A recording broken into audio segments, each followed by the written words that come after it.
You need to understand this. What you call as myself right now is a huge volume of memory. Your body is the way it is simply because of the genetic memory that it carries. You have your mother's nose, your father's complexion and something else, your grandfather's something else, simply because what you call as your body is a complex amalgamation of memory. A very ancient memory lives in your body. What you call as my mind is 100% memory right now. So you are a huge heap of memory in many ways. And memory goes into you in different ways. Through all the five senses you gather memory. What you see, what you hear, what you smell, what you taste, what you touch. Of all these five different ways of gathering memory, what you see and what you touch are the deepest forms of memory.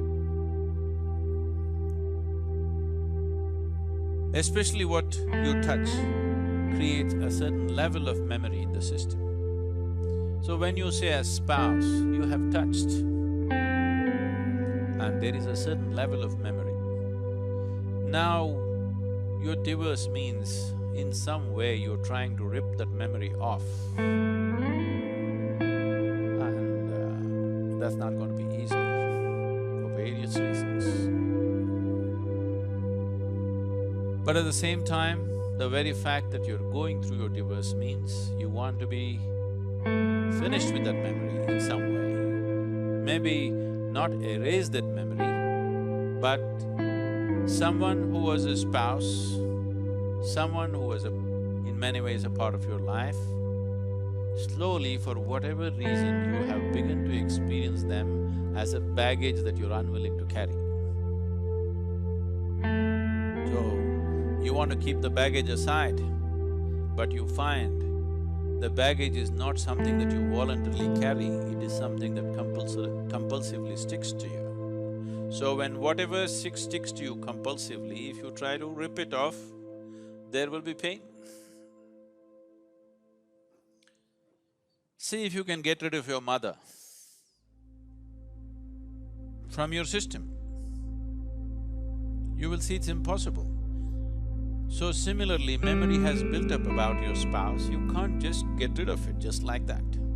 If you do it, even mentally, psychologically, if you're equipped to do it, you will still see the whole system will go through a certain level of suffering invariably.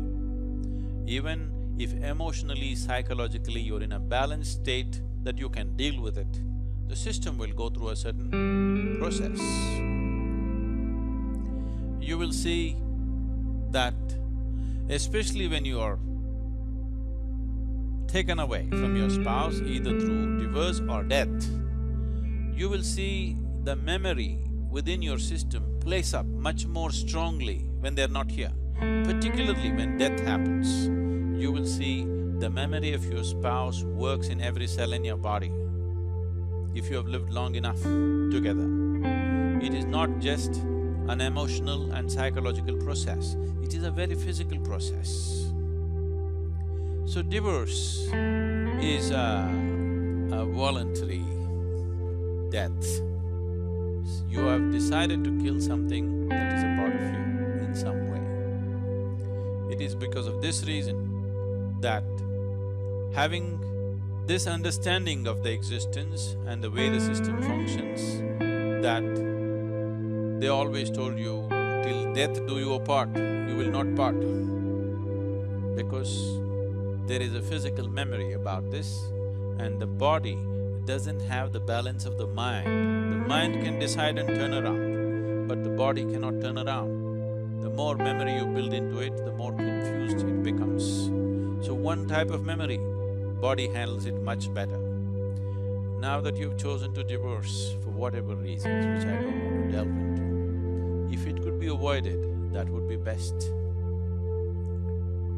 But for some reason, you have come to that situation where this has to happen.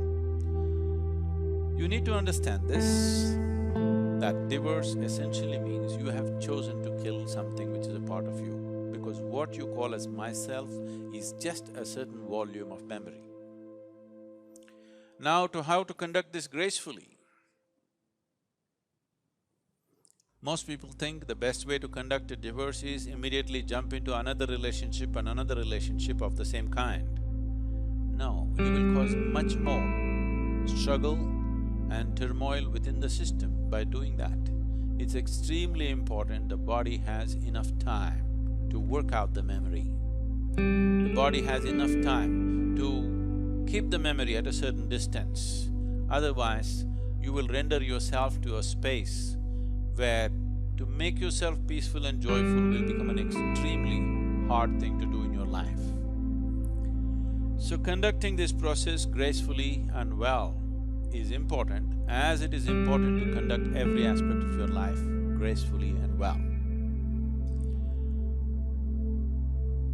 Now, two people who have shared their emotion, their body, their sensations and their living spaces.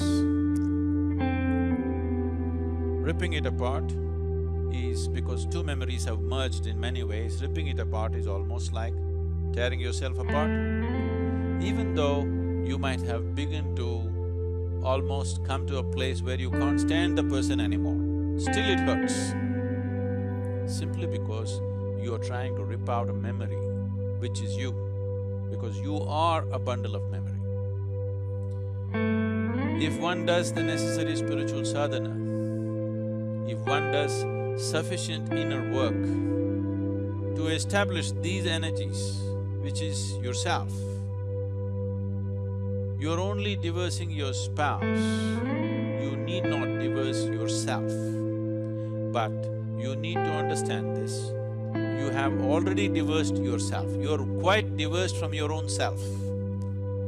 Your existence has been nurtured by making a bond, a partnership or a bondage, depending upon how you conducted this, to make yourself feel whole in some way. Most partnerships of this nature are made because by yourself you would feel insufficient, incomplete, but that's not how life is. This is a complete life process by itself. It does not need any assistance from outside. So now that you come to such a situation, it is time to turn inward and see. It is time that you find the completeness of what this life is. It is time you discover that this being is a complete being. It does not need any external assistance to be the way it is.